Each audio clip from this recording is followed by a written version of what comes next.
Good morning, dear students. Once again, welcome back in my YouTube channel. I am Mrs. Soni Kalda, your computer teacher. Today, I am going to explain you chapter number 7. Next topic, cell basics. आज हम sales के बारे में पढ़ेंगे. हम Excel chapter पढ़ रहे हैं. एक्सेल में क्या होता है, आपके पास एक वर्कशीट होती है जिस तरह से डायग्राम में नज़र आ रही है. यहाँ कुछ बॉक्सेस बने होते हैं, तो ये जो छोटे छोटे बॉक्सेस हैं इनको हम बोलते हैं सेल. तो आज हम सेल से रिलेटेड बेसिक्स इन्फॉर्मेशन के बारे में सीखेंगे. You will need to know the basic ways you can work with cells. ये कह रहा है कि आपको सेल्स के साथ काम करने के लिए कुछ बेसिक इन्फॉर्मेशन को सीखना बहुत ज़रूरी है. And cell content in Excel to be able to use it to calculate. और सेल का कंटेंट, इस सेल के अंदर जो भी हम लिखेंगे उसको कैसे आप कैलकुलेट करोगे, कैसे एनालाइज मीन्स चेक करोगे और ऑर्गेनाइज करोगे, ये हम इस चैप्टर के अंदर सीखेंगे. Cells can contain a variety of content such as text. Cells के अंदर क्या क्या कंटेंट हो सकते हैं. टेक्स्ट हो सकता है, यानी जो भी आप टाइप करोगे वो हो सकता है. अल्फ़ाबेट्स हो सकते हैं, वर्ड्स, सेंटेंसेस, फॉर्मेटिंग एट्रीब्यूट्स, आप इसमें कलर लगा सकते हो, फॉर्मेटिंग फीचर लगा सकते हो, फार्मूलाज हो सकते हैं एंड फंक्शंस भी हो सकते हैं. To work with cells you will need to know how to select them. Work अगर आपने सेल के साथ काम करना है तो सबसे पहले आपको ये पता होना चाहिए कि कैसे उसे सेलेक्ट करते हैं. इंसर्ट कंटेंट, कैसे उसके अंदर कंटेंट ऐड करते हैं. डिलीट सेल्स, कैसे उसे डिलीट करते हैं और कैसे सेल के कंटेंट को डिलीट करते हैं. ये सारी बातें आपको सीखनी ज़रूरी है. तो चलिए शुरू करते हैं.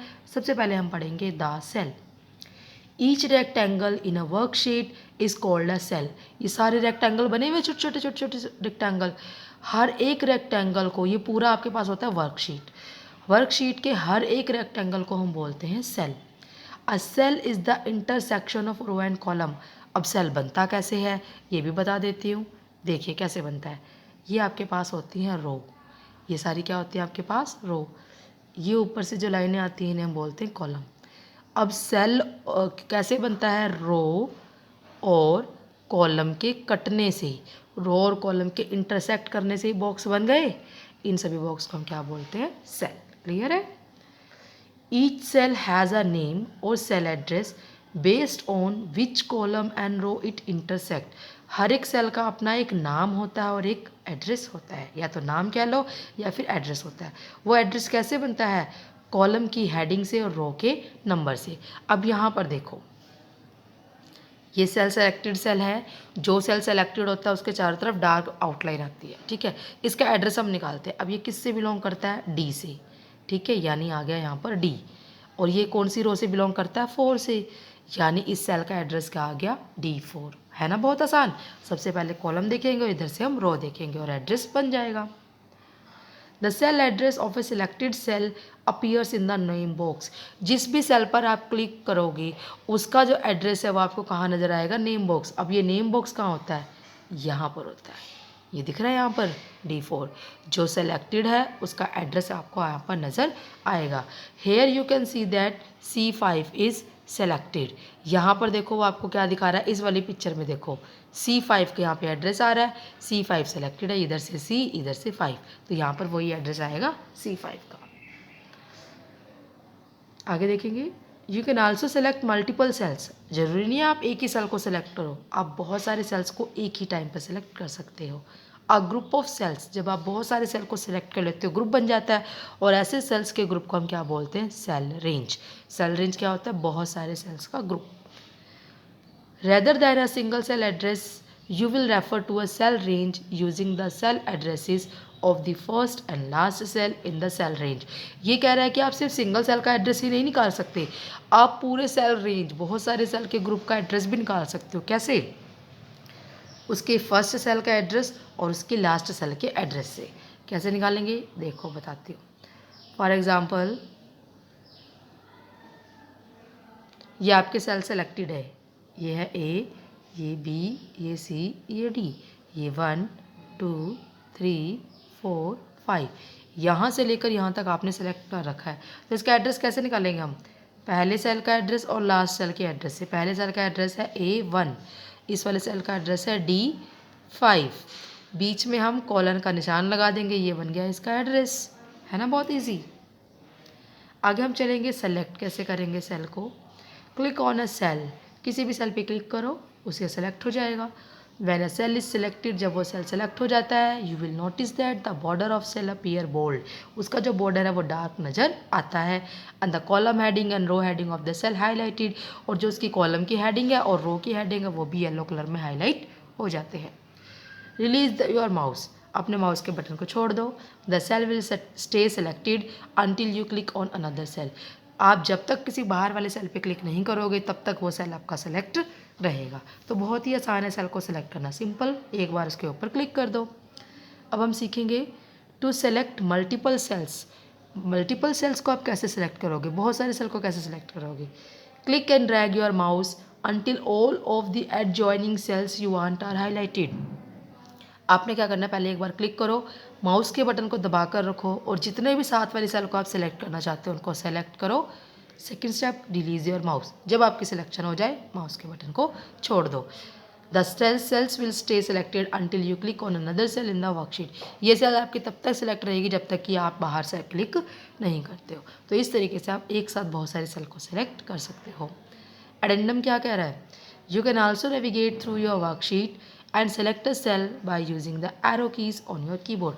आप अपनी वर्कशीट पर आसानी से कहीं भी जा सकते हो और सेलेक्ट करने के लिए या एक जगह से दूसरी जगह जाने के लिए आप एरो की को भी यूज़ कर लेते हो। एरो की क्या होती है, आपके कीबोर्ड पे ये 4 एरो की बनी होती हैं। अगर आप इस पर क्लिक करोगे तो आप राइट वाले सेल पे चले जाओगे, इस पर क्लिक करोगे इधर वाले सेल पे चले जाओगे, इस पर क्लिक करोगे ऊपर वाले सेल पे चले जाओगे, इस पर क्लिक करोगे नीचे वाले सेल पे चले जाओगे। तो आप एरो की हेल्प से नेविगेट कर सकते हो, यानी अपनी वर्कशीट पर आसानी से इधर से उधर घूम सकते हो, जा सकते हो। नेक्स्ट पेज पे चलेंगे। तो नेक्स्ट पेज पर आपके पास नेक्स्ट टॉपिक है सेल कंटेंट। अब तक हमने ये देखा कि सेल को सेलेक्ट कैसे करते हैं, अब हम ये देखेंगे सेल के अंदर क्या क्या कंटेंट हम ले सकते हैं। Each cell can contain its own text, हर एक सेल का अपना अपना टेक्स्ट होता है, अपने अपने फॉर्मेटिंग फीचर्स होते हैं, अपने अपने कमेंट्स होते हैं, अपना अपना फार्मूलाज होता है और अपने अपने फंक्शंस होते हैं। तो क्या क्या चीज़ें इसके अंदर इंक्लूड हैं, text, formatting attributes, comments, formulas and function. तो पढ़ेंगे text. Cell can contain letters, numbers, dates, cell के अंदर आप अल्फ़ाबेट्स लिख सकते हो, लेटर्स लिख सकते हो, नंबर्स भी लिख सकते हो और डेट भी एंटर कर सकते हो। फॉर्मेटिंग एट्रीब्यूट, किस तरीके से आप उसके लिखने का तरीका क्या होता है। Cells can contain formatting attribute that changes the way letters, numbers and dates are display. तो सेल के अंदर फॉर्मेटिंग एट्रीब्यूट होते हैं जो क्या करते हैं, सेल के कंटेंट के तरीके को, डिस्प्ले करने का तरीके को बदल देते हैं कि अल्फ़ाबेट्स कैसे लिखे जाएंगे, नंबर्स कैसे लिखे जाएंगे, डेट्स कैसे लिखी जाएगी। अब यहाँ पर हम डेट का एग्जांपल समझा रहे हैं। देखो month month, day day, Y Y. का मतलब है यहाँ पे मंथ का नंबर आ जाएगा, डे का मतलब यहाँ पे आज कौन सी तारीख है वो नंबर आ जाएगा, ईयर यहाँ पे ईयर आ जाएगा, या फिर आप मंथ ले सकते हो डी। अभी D D Y Y Y क्या है, देखो आज का एग्जाम्पल लिख के दिखाती हूँ। जैसे आज कौन सा मंथ चल रहा है, सॉरी दोबारा से देखेंगे, आज कौन सा मंथ चल रहा है, 11। आज डे कौन सी है, 19। ईयर कौन सा है, 2020। तो इसके अकॉर्डिंग मैंने लिख दिया। और दूसरा तरीका वो क्या कह रहा है, आप क्या लिख सकते हो, month day day Y Y.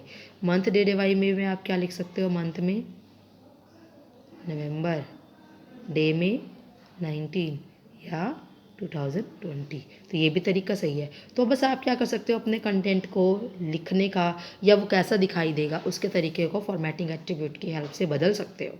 अब हम पढ़ेंगे comments. Sales can contain comments from multiple reviewers, जितने भी लोगों ने आपके शीट को देखा है, आप उस कमेंट्स के अंदर, उस सेल के अंदर आप उसके बारे में लाइन लिख सकते हो। Formulas and functions, cell can contain formulas and function that calculate cells value। Cell के अंदर फार्मूला और फंक्शन भी हो सकते हैं जो क्या करते हैं, वैल्यू को कैलकुलेट करने में आपकी हेल्प करते हैं। जैसे for example sum, cell 1 cell 2, यानी सेल 1 और सेल 2 का जो भी वैल्यू है उनको वो क्या कर देगा, प्लस कर देगा। A formula that can add the value in multiple cell, इसका मतलब क्या है कि वो एक से ज़्यादा सेल की वैल्यू को कैलकुलेट करके एक सेल के अंदर रिजल्ट दे रहा है। फॉर एग्जाम्पल आपने एक सेल लिया, आपके पास इस तरीके से आंसर है, यहाँ पे 1, यहाँ पे 2। इस सेल के अंदर आप फॉर्मूला लगा रहे हो सम वाला, ठीक है। तो यानी इसके अंदर इसकी भी वैल्यू है, इसकी भी वैल्यू है। तो एक सेल के अंदर आप एक से ज़्यादा सेल की वैल्यू को ऐड करके उसका फॉर्मूला भी यूज़ कर सकते हो। तो कहने का मतलब क्या है, एक सेल के अंदर एक से ज़्यादा दूसरे सेल की वैल्यू भी कंटेन हो सकती है। तो आज के लिए हम इतना ही पढ़ेंगे।